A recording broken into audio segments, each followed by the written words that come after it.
We on? Right, we're on. Podcast 3? Podcast number 3. So my first question, Yeah. podcast number 1, is it still on your phone? I've still got it on my phone. I can't get it off. I've tried. I'm not going back to that Apple shop. I'm not being insulted by a genius again. I'm not. It's on there. I wonder if that bloke's now got like lots of fans after the I walked past podcast number 1. I went back to the Trafford Centre last week. I had to go. I had to buy my daughter some clothes.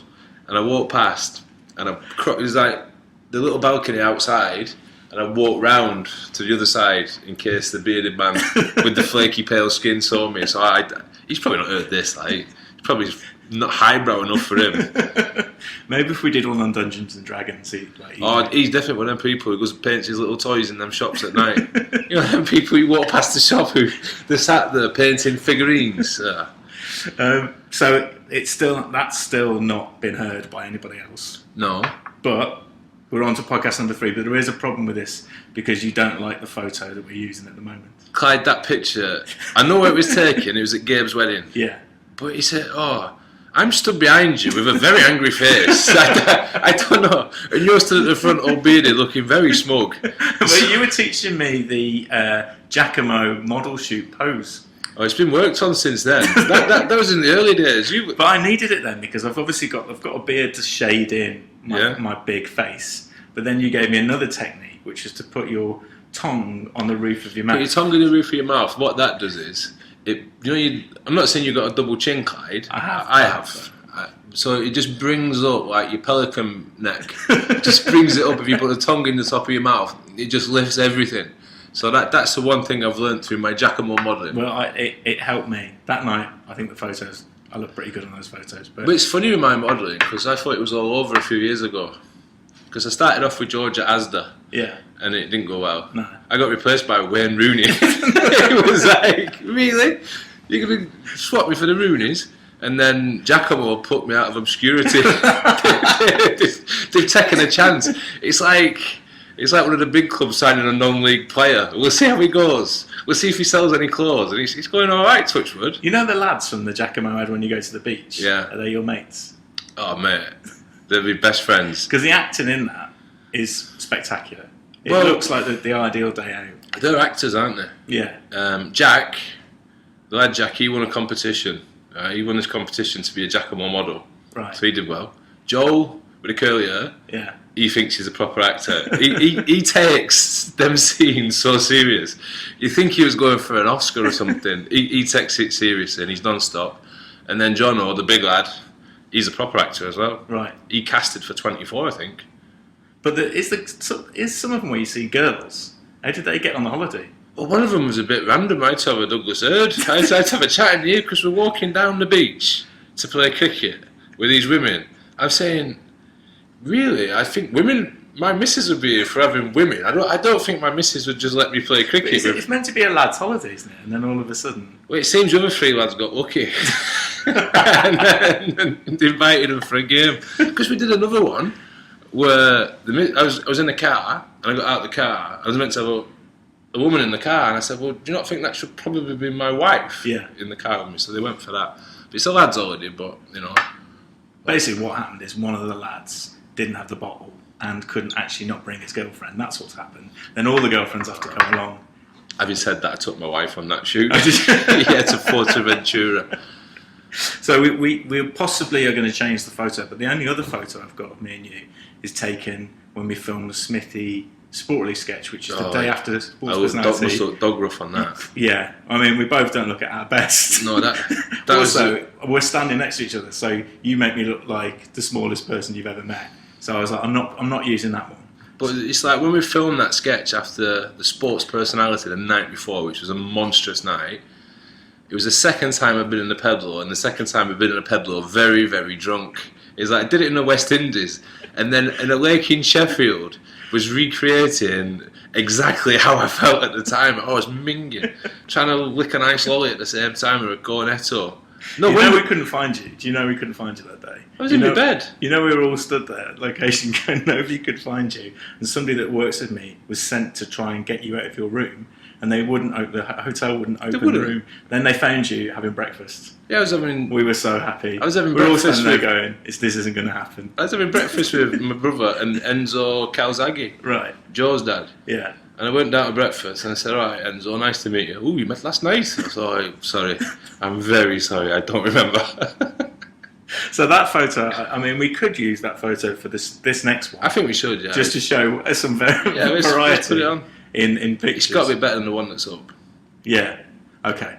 Point taken. The Giacomo ad shoot picture isn't the best, but yeah. So podcast 3. Yeah. Got lots to talk about. The thing I want to talk about probably the most is the England captaincy. Oh, I don't want it.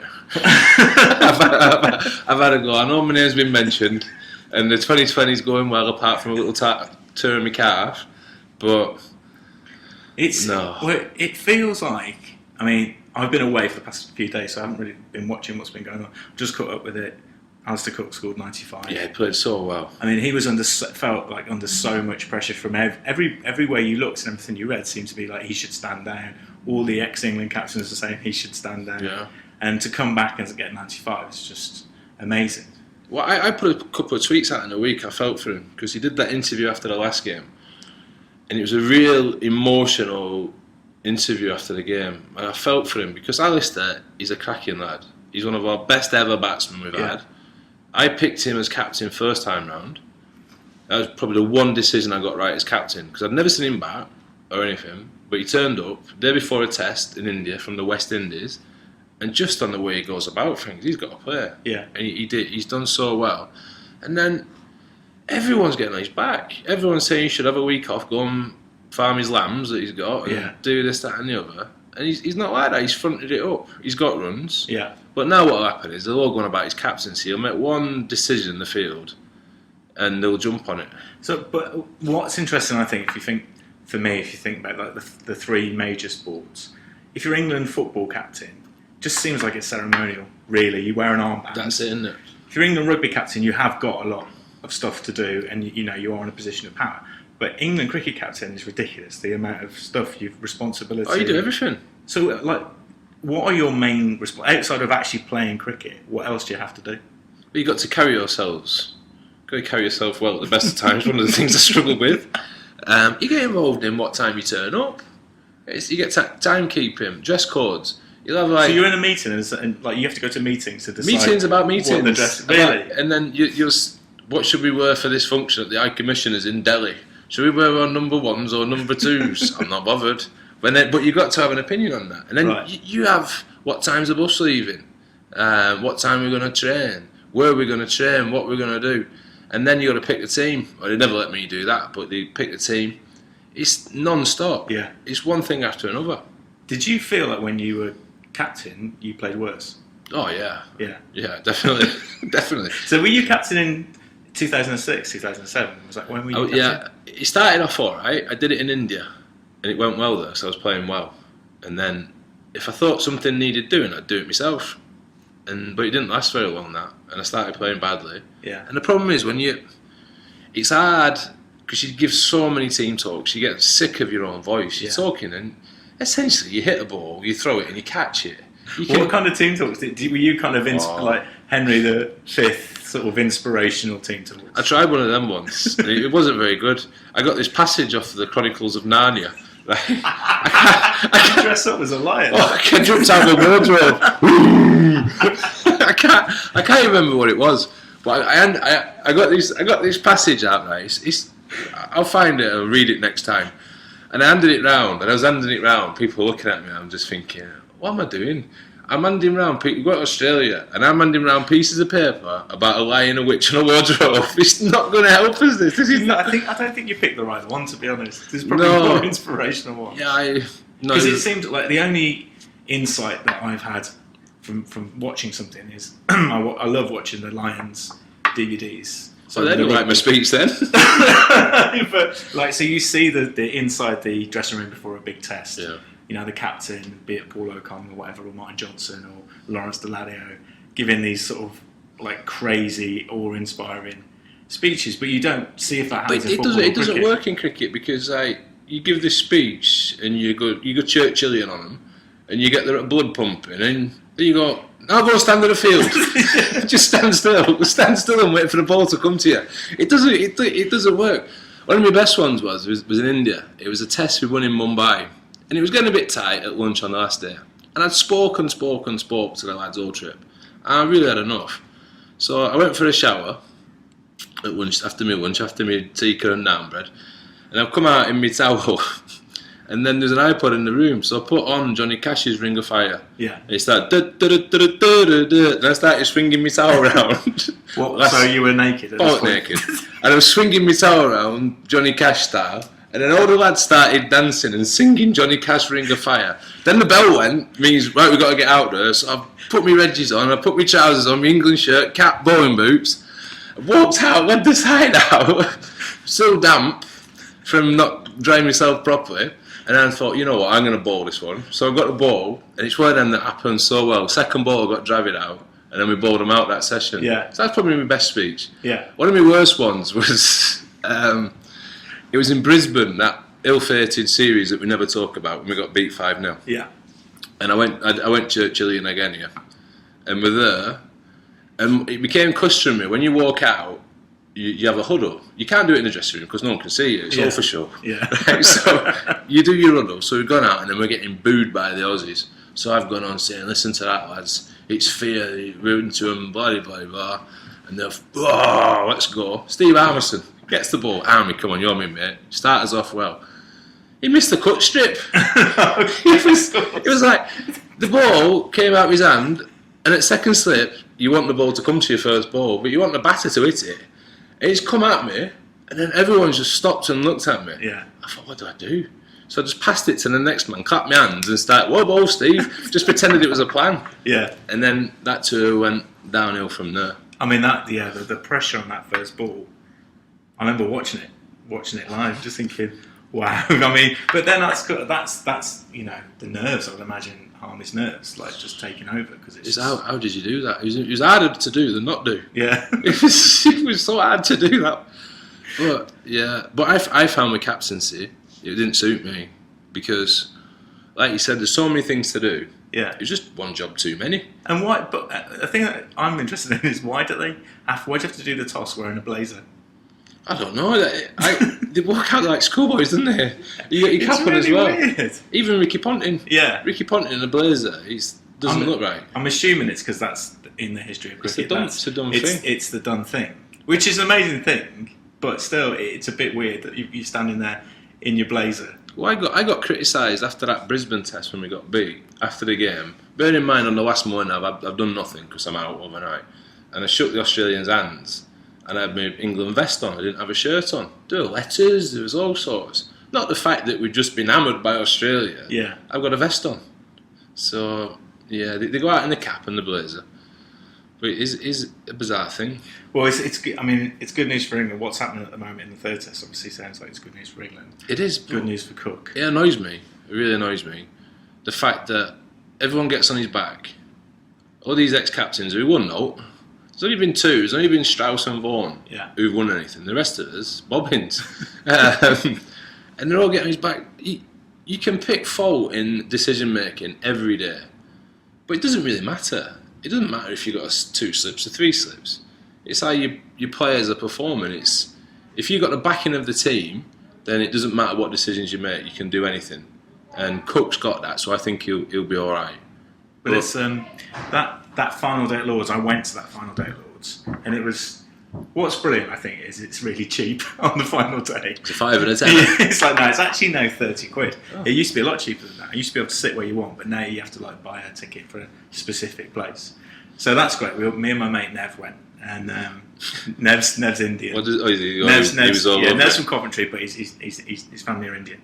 And he said to me, if India win this in like half a day, all the Indian fellas around here will be complaining because they haven't got their money's worth. And it was true. It was really funny. It really made me. He was like so on it. But we were watching it, and it literally like every 10 minutes he'd turn to me and go, "What do you reckon now?" I'd be like, "I think England have got this. England have got this." Yeah. And then all of a sudden that just capitulated, didn't they? Final ball before, and then that moment, the whole crowd then started to. The Indian fans in the crowd started to like rise up, and they just thought, "We've lost this. We've absolutely lost this." And then it It was gone before you'd even known it was going to go. But I saw Bob Willis. You see Bob Willis's comments? No. Bob Willis, I love Bob Willis. He's not everyone's cup of tea, but he's so funny and dry. And they do this verdict, don't they, at the end of it? And he says, that was terrible.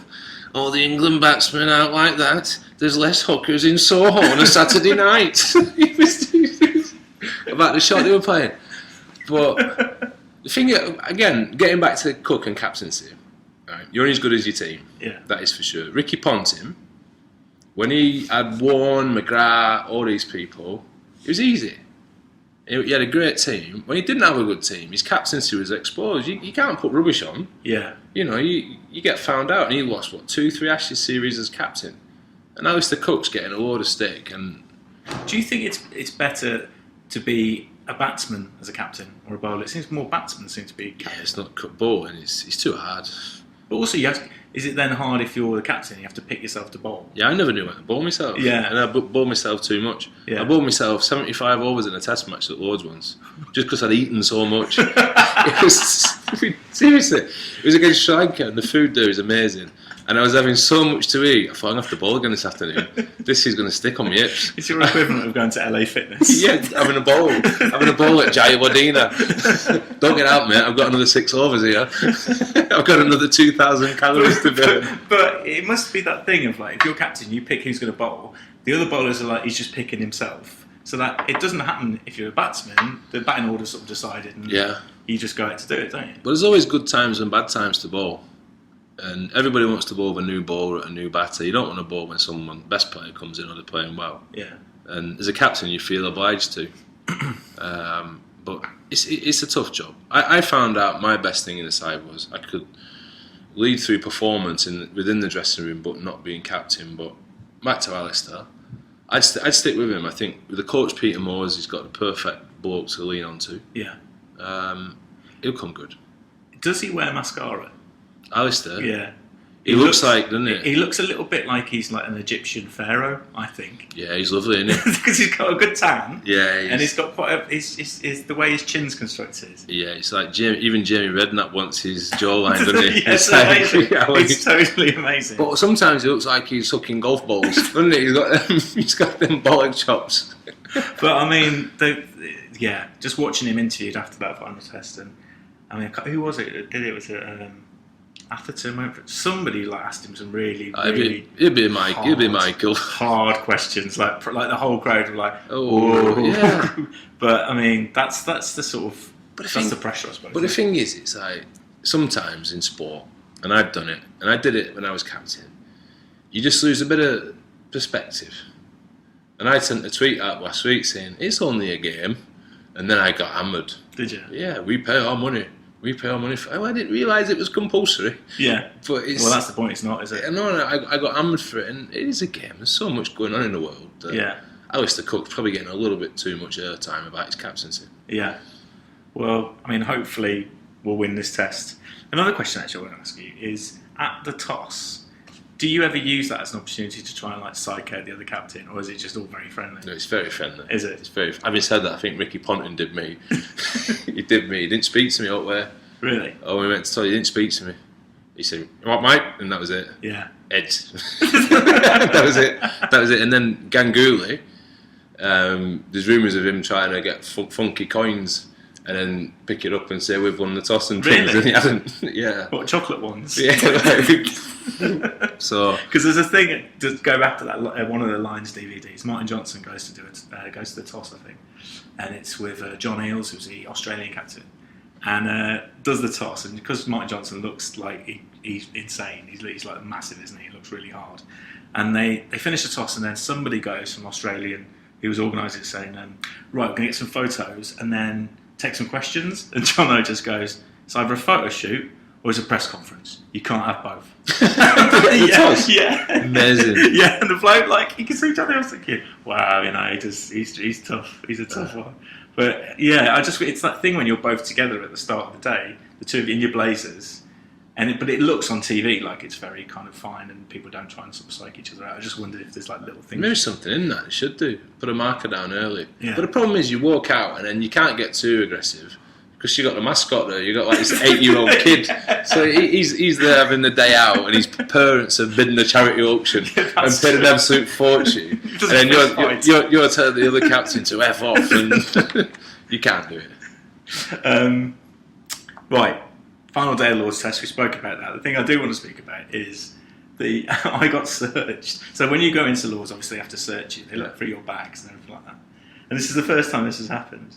At Lord's, you're going through your bags? Yeah, so basically the way it works is you go through, open your bags up, they look in your bag, and they see, number one, you're allowed to take booze in, which is unbelievable. Like the reality of, like, imagine doing that at any other ground, that you could just walk in with a bottle of wine or 4 cans of lager. But it should be your adults. It's not football. Yeah. Football. It's a great rule. Like football, what is that about? You know, you separate people. These are the same people who are separated from watching a football match who complain when a player bites someone, like Suarez. Yeah. But if you put them next to each other during a game, they kill each other. Yeah. So you can't. It's wrong. But cricket, why not? So they search your bag, but then they search you. So the next bit. But I've never had this before. It was a lady who did it. You've been searched a few times, haven't you? I've been searched a few times. But the lady was really short. Like, really short. So you have to put your arms out, and she couldn't reach my arms. And when she sort of stepped forward, she sort of headbutted my belly. If it had been you, she'd have headbutted something else. I mean, this was awkward. It was just really awkward. But I thought it's like a man on a man and a woman It's on a meant woman. to be a man on a man. Did she have gloves on? No. Ooh. I don't. No, she didn't. Was it hot? It wasn't. Do you know what? It wasn't too bad. Because you got a bit of No, it wasn't too sweated. bad. Yeah, I did feel. She did give him the face of just like, this isn't right. I don't think she'd like. I think the meeting in the morning hadn't gone that well when they were like the head steward. Yeah. Because also another thing I think when you go to cricket, specifically at Lord's, you really notice it is the people on the pitch, the stewards are around the pitch. They can't look in the direction of the ball. No, they can. They just find it so boring. They think it's more entertaining to watch the crowd in the cricket. Bearing in mind, someone had been there 5 years. For the first 18 months, they tried getting into it, and now they've just turned the seats around. Maybe that's it. Maybe that's it. Gary Balance is batting again. Turn around, lads. It does feel quite dangerous for them. Yeah. It does feel. But I remember, I was playing. I think it was a school match, and the square leg umpire had a shooting. He was really old. He must have been in his 70s, like properly in his 70s. And you know those shooting sticks you can put in the ground? He had one of them. So rather than stand, he put a stick in the ground, sat in it. One of our players hooked this ball, hit him full on the head. But he went down, but really slowly. Like really, really slowly.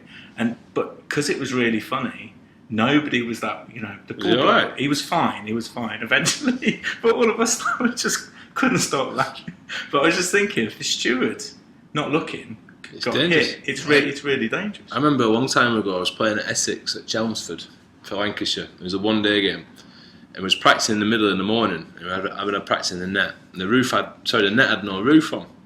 So there's a few people in the crowd now, so you don't want to hit it into the crowd. So I try and hit the net, and I've hit this one. But it's gone over the net. And at Chelmsford, in this stand, there's one man sat on his own reading a newspaper. I'm thinking, no, I've shouted. And it's landed on top of his head. No. And he's split his head open. And it had like an hole in his head. It was horrible. And he's walked off and said, I'm sorry, mate. And he could have sued me. So the club said, send him something signed in the post. So I sent him an helmet. So I sent him a signed helmet. And I got a lovely letter back. He sent me a lovely letter. I would love it if he wore it to every match. Every game now he sat in the crowd. It would make sense. But it was just sat on his own. It was one of the But worst like in America, in the baseball, part of the thing about going to baseball is trying to catch the ball and keeping the ball. That's the idea. You're meant to be able to keep the ball. So you watch them like there's people who've fallen over the wall, haven't they? Because they've been leaning over so much. You see that one with a kid who plucked it out of one that got nicked. Fielder's hands. The fielder jumped in front of the ball. He's about to catch it, and this kid just leans over and takes it. But he got lots of grief for it, didn't he? The kid got lots of grief because it meant that they didn't win that game or something like that. Yeah, he got a ball. But I just think it's the hardest position to try and catch a ball because you can't move backwards. You can't it's literally it comes to you and it's there or it isn't. You can't get out of the way. I think I'd drop it. I'd definitely. If the ball came towards me, there's no way. You get a grand at the Oval if you catch it. Do you? Yeah, a grand. Well, maybe I'll try. Now the other thing I want to talk to you about is the England team hotel. Hey Katie. Katie's back. Okay, guest appearance again. Thanks, Katie. See you later. It's a charger, some sunglasses. That's mine. I'm travelling light today. that's me. I got my Oyster card as well. Apparently, and you've stayed at this hotel. Yeah, it's expensive. It's in Marylebone, isn't it? Oh, it's ridiculous. So it's the Langham Hotel in Landmark. It says Langham here, but it's Landmark, isn't it? Yeah. Apparently, it's haunted. It's old. And Stuart Broad was really, really scared when he stayed there during the last test. Like taps came on in the middle of the night. Water taps came on in the middle of the night. He's such a hard lad as well, Stuart. he's so brave. He's one of them. Oh, he'd be the first over the trenches. I'm surprised he's frightened. But did you notice anything when you stayed there? I noticed the prices and room service. Seriously, Mrs. came down at family, and you get your meal money per night, 30 odd quid, and then by the time you've ordered 2 onion soups, a burger. Who are the 2 for? Mrs. Oh, right. Mrs. is staying. 2 French onion soups, very nice. Yeah. But at least 12 quid. Then you get a burger, a £20 burger, which Yeah. I can't be arsed with. And then you get your daughter a bit of food. You're up to 60 quid a night, Yeah. easy. So your room bill for a week, you're paying for free. It's like a £600 room bill on food. Stick a bottle of wine on top, you're bankrupt.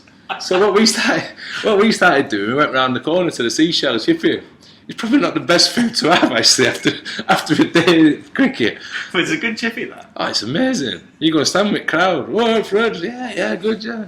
Fish, chips, peas and curry sauce, please. Take it back to the room and stink it out. But it's expensive. But you didn't notice when you were staying there, you didn't notice any ghosts. I'd take the mickey out of Stuart there, but if I'd have had a whisper of that, I would not have stayed there. Yeah. I'm scared of the dark. Yeah. So I'd have struggled. I remember I was on my England Day tour, Zimbabwe. I was about 20. I got his phobia of the dark because of a fella called Barry. Right? Don't laugh. Traumatised me. He lived in our street, right? And you had Is this story? No, it's a good Is this end. going to be all right? No, it's fine. Yeah, Because you could just get out of it now. no, it's fine. It's I fine. thought I you told could you get out of before. Barry's room. I know. No, Barry's all right. Barry's fine. Barry's all right. Good. Barry's good. Good. And we had the Smiths, right? 6 kids, the Smiths, lived next door to Barry. And Barry, just had a car. So all the kids are playing in the street, and he said, we were washing cars. So he said, we wash our car. He said, well, you can go and watch videos, like. So we washed his car, and all the kids, went and watched videos in his house, in his front room. So we watched Raiders at Lost Ark, we watched Rocky, Yeah. and then someone put The Exorcist on, right? Right. There's about 10. So I've watched The Exorcist, and then one by one the kids are leaving, and me and my mate Martin, we stayed in the house, right? And because we were hard. Oh, a week later, I'm on pills for nightmares. I was walking down, I'm scared of the dark to this day. My dad had worked nights, he'd come home, front door would be wide open, think we've been burgled again. And no, I've been out sleepwalking in the middle of the night. So since then, the dark and me don't mix. And on one of my air tours to Zimbabwe, there's this lad called Mal Loy, played at Northampton. He's into the supernatural. And he was telling ghost stories in the bar at night. Right. I went. It was like... I was about... Was he like telling like made up ghost stories? Well, I don't know, but he sounded convincing. So he's telling these stories. I'm a grown man at this one. I'm 20, 21. And he's telling them. I'm saying, I don't like this. Right? I was 5 minutes away from blue pills again for nightmares. So we got to bed. And because I played a bit, I was given a single room. Yeah. I was on my bed, eyes wide open, any creak in the hotel, anything. So what I did was I phoned Keezy up. I said, Keezy, mate, do us a favour, I have to come and sleep in your room. He's rooming with Vikram Solanki, who wants to get some sleep. So I said, Keezy, you're all right if you come down. What did he say? What did he say? Why do you want to come and sleep in my room? Well, he knows my problem. Oh, okay. Keezy's in on the predicament. He knows my predicament. Fine. So he says, you're all right, come down. So I've gone down his room, knocked on the door, woke Vikram up, he's not happy. So then I'm in this, not quite a double bed, but bigger than a single bed with Robert Key. And Keezy? I'm probably packing 19 stone at this time. Yeah. Keys is probably half a stone behind me. So But both of you are tall, really tall. yeah, I'm effectively spooning Keys, right? So I'm in bed, and I'm so frightened I can't get any sleep. So I've just watched it, and I must have dozed off about 5 o'clock. Woke up, phone's going. Back of Keezy's head's in my face. I've got my arms around him. like, The phone's going, where are you? I says, I'm in Geezy's bed. So he said, well, we start in 10 minutes. Start what? It's 10 to 11. They're playing Zimbabwe in a test match in 10 minutes. So I've had to jump in a minibus and get to the ground. Now, usually, right, if you're late, they ask you why you're late. Yeah. And I said, no, I'm going to tell the truth. So Phil Neal, who's England manager now, was the England A manager at the time. I said, Phil, you're not going to believe this, right? So I've told him I got away with a fine because he swallowed it. It was true. Yeah. But then Malloy got fined for telling a 20-year-old man ghost stories. He got in trouble. So it was like ridiculous. And then we had a team meeting about it. What do you mean about ghost stories? This is an England 80. We've got people on this trip who are 35 years of age, right? And Phil's telling them they can't tell ghost stories. John Embry's our coach. Well, fellas, we've had a bit of an incident. These ghost stories have got to stop. These ghost stories are getting out of hand. Yeah, it was ridiculous. Although, to be fair, I can't watch horror films at all. Like my totally overactive imagination. Have you seen the Blair Witch? No. I watched the opening scene and switched it off. So basically, the way if the people didn't have to sledge you at all, if they'd have come out with one of those like scream masks, I've gone. That'd have been it. You'd have been off the pitch. Well, that was a true reason for being late. Yeah. And then I thought about building it up. If I was late again, and maybe saying I've been abducted by aliens, you've got nowhere to go with it, has you? You'll never guess what happened this morning. I was just going down for breakfast, and then these aliens picked me up. See that meeting again. But how could they argue with you? Right, following on from the ghost story, this has happened now, lads, and I'm really worried about us all. It's like when I said once, I had a Christmas party, right, and all my mates came round in my first house in Preston, and I had all my kit for my tour in the box. And the lads nicked it all. Yeah. So I'm phoning the ECB up, phoning Medder up at the ECB and saying, Medder, I've had a bit of a nightmare. He says, what? I said, well, that kit, it's been pinched. She says, how's it been pinched? It's been pinched off my washing line. So she said, what? I says, well, I don't like to wear it new. I like to give it one wash first, otherwise it scratches my nipples. So I've washed it and put it on the washing line. It's like in Preston, it's been robbed. So I got away with that one as if I had a washing. I just had a washing line. So, but the ghost story was true. Well, that's. I certainly didn't expect to find that out today. No, that's. I mean, how would you top that? I think. Well, that's. I mean, that's me done. Is it? That's me done. You got Commonwealth Games on now. Come on. Yeah, I don't know if we should. All I was going to talk about the Commonwealth Games is Clyde the mascot. Clyde. Have you seen the mascots called Clyde? No. What is it? A big bear? It's a big bear. It's not a big bear. Big cuddly bear. It's essentially a big, cuddly toy with big coloured face and But the mascot's called Clyde, and I quite like looking at when I go to sports stuff. I quite like looking at mascots. I think they're quite funny. Like the two bears when you go to Harlequins. There's two bears at Harlequins, and I remember going there once where. They were walking around the outside and they have a bit of banter with the crowd and that sort of stuff. And one of them was tackled over by a couple of blokes and they simulated anal sex with the mascot. No, but there was kids cheering. All the crowd were cheering. You got no idea what is happening. What was going on? But I think the mascot. I don't know the mascot thing. It's funny in that something happens as an Olympics or. You have to have a mascot like the cricket, like at Sussex. It's a shark. Yeah. And I love watching the. We got a giraffe at Lancashire. Lanky the giraffe. A giraffe. A giraffe. Well, it's Lancashire, lanky. Yeah. So I think lanky is a giraffe. Giraffes are lanky. Right. It's worked out well for me because giraffe's my favourite animal, so I can't really complain. And then when I did Cats Does Countdown, they said we got a mascot. I thought, wouldn't it be funny to bring Lanky on? No, it wasn't.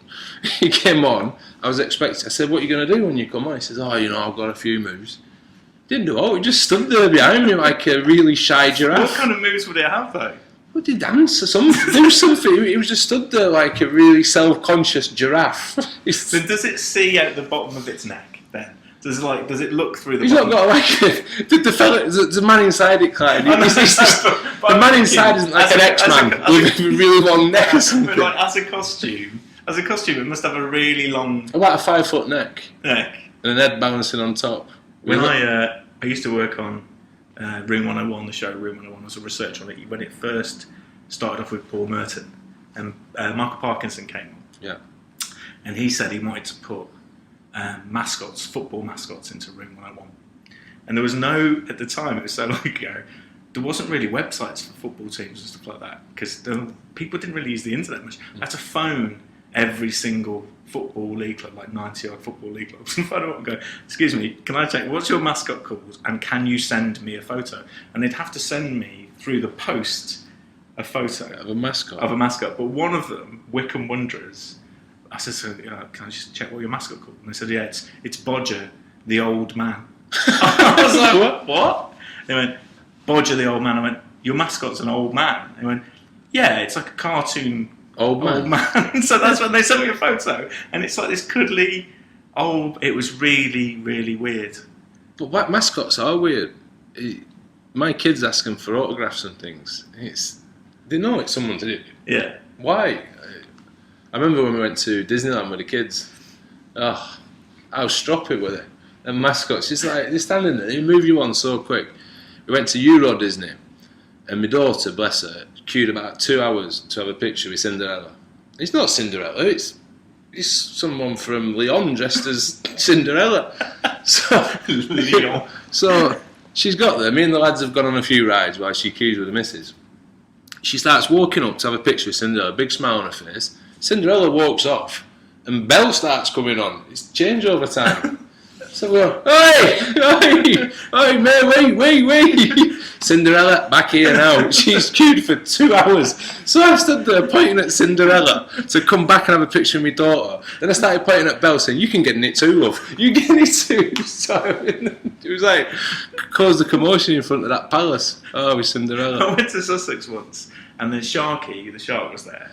But they also had a Nando's chicken mascot, like wandering around. And there was the Sussex Team Talk. Sharky got involved in it, like the huddle. But then the Nando's chicken was in there. I was thinking, surely the Nando's chicken isn't allowed to know what's going on inside the Sussex Team Talk. Do children want to see a dead cooked chicken? is that what it is, like a dead chicken? But I tell you what, looking at Sharky, he gets abused by the kids. Like all the kids give him loads of stick and stuff.